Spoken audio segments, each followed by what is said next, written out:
নমস্কার বন্ধুরা, কেমন আছেন সবাই? রেনবো কিচেনে আপনাদের সকলকে স্বাগত জানাই।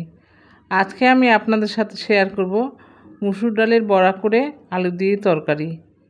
বাই দ্য ওয়ে, আমি মীরা, আপনারা দেখছেন রেনবো কিচেন।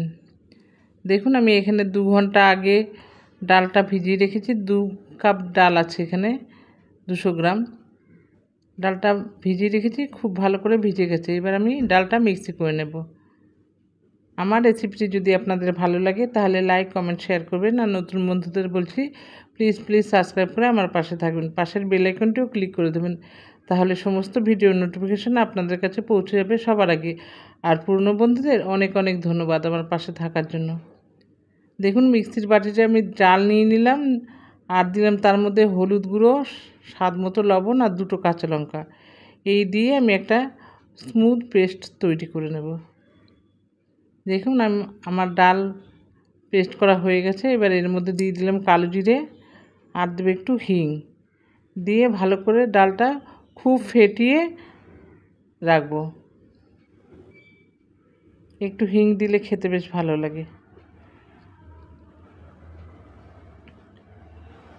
ভালো করে ডালটা ফেটাতে হবে, তাহলে বড়াগুলো খুব হালকা এবং ফুসফুসে হবে।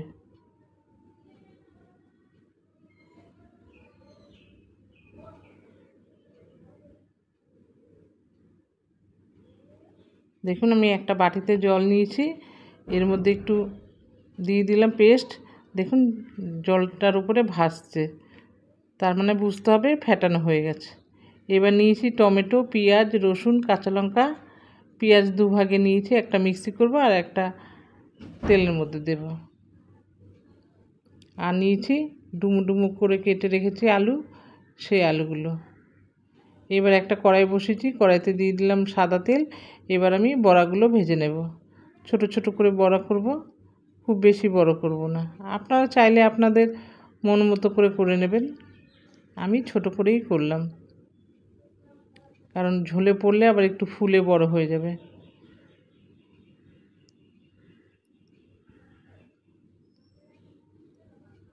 এক পিঠ হয়ে গেছে বড়াগুলো ভাজা, আমি আবার উল্টে পাল্টে দিলাম।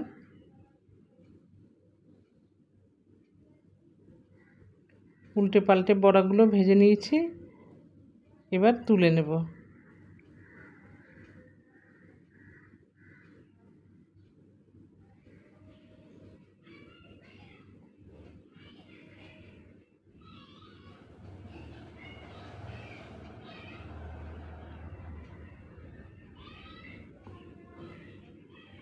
বাকি বড়াগুলো আমি এইভাবেই ভেজে নেব। এবার দেখুন, বড়াগুলো আমার ভাজা হয়ে গেছে, সমস্ত বড়া ভেজে নিয়েছি। এবার ওই তেলের মধ্যে আলুগুলো ভেজে নেব, একটু লবণ আর একটু হলুদ গুঁড়ো দিয়ে।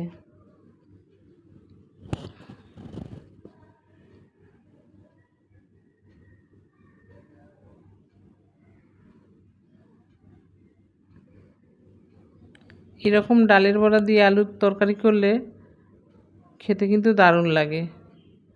গরম গরম বড়ার ঝোল আর ভাত ভালোই লাগে খেতে। আপনারা একবার ট্রাই করে দেখবেন।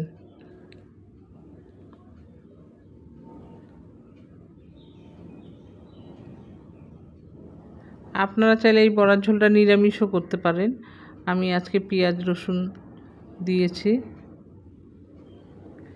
আলুগুলো ভাজা হয়ে গেছে, এবার আমি তুলে নেব।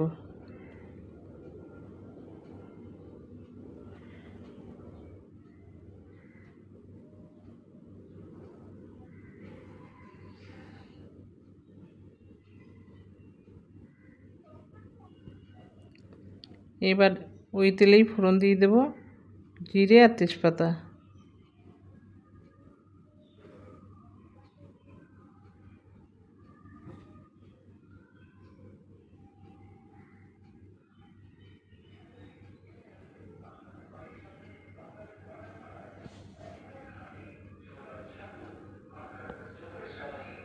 তেজপাতা দিয়ে দিলাম, একটু ফোড়নটা থেকে ভালো সুগন্ধ বেরোলে আমি এর মধ্যে দিয়ে দেব পেঁয়াজ কুচি। পেঁয়াজ কুচিগুলো একটু হালকা করে ভেজে নেব, খুব বেশি ভাজার দরকার নেই।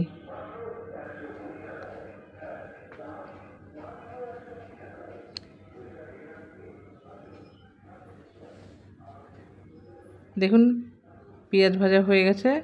আমি এর মধ্যে দিয়ে দিলাম আদা, রসুন, কাঁচা লঙ্কা আর টমেটো পেস্ট দিয়ে খুব ভালো করে কষিয়ে নেব।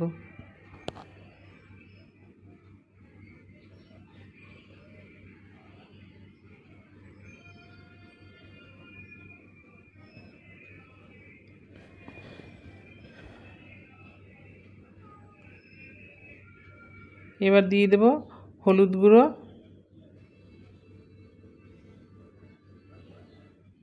ধনে গুঁড়ো,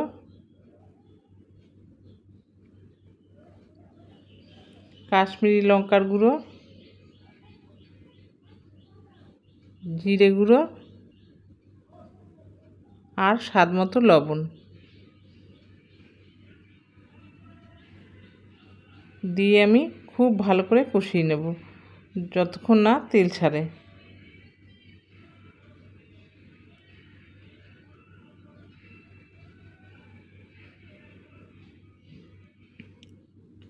এবার একটু মশলার বাটিটা ধুয়ে জল দিয়ে দেবো যাতে গুঁড়ো মশলাগুলো পুড়ে না যায়।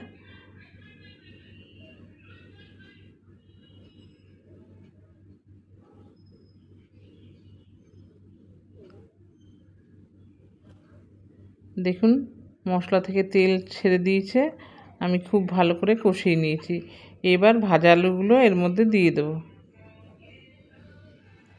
ভাজা আলুগুলো দিয়ে আমি আবারও খুব ভালো করে মশলার সাথে কষিয়ে নেব।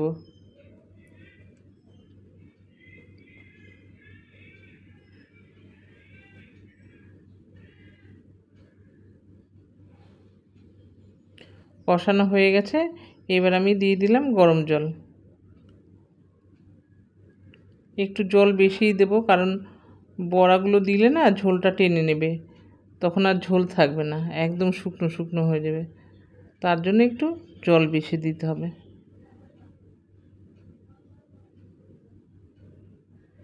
এবার আমি ঢেকে রাখবো।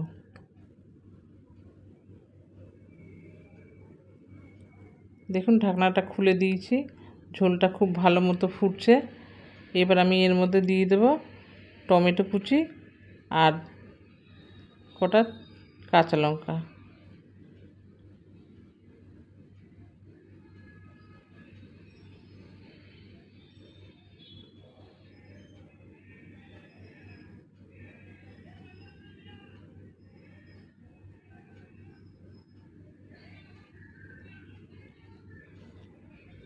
এবার আমি দিয়ে দেব ভাজা বড়াগুলো দিয়ে ভালো করে নেড়ে ছেড়ে দেবো, তারপরে ঢেকে ফুটতে দেব।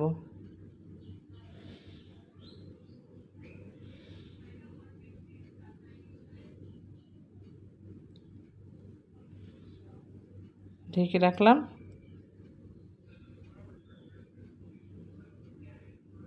খুব ভালো করে বড়ার ঝোলের সঙ্গে ফুটে গেছে। এবার আমি দিয়ে দেব গরম মশলা গুঁড়ো।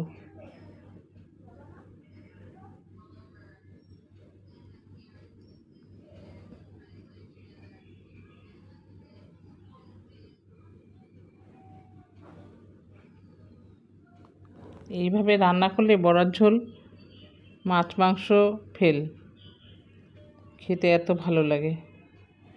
বড়াগুলো কিন্তু খুব নরম হয়েছিল ঝোলে ফোটার পর,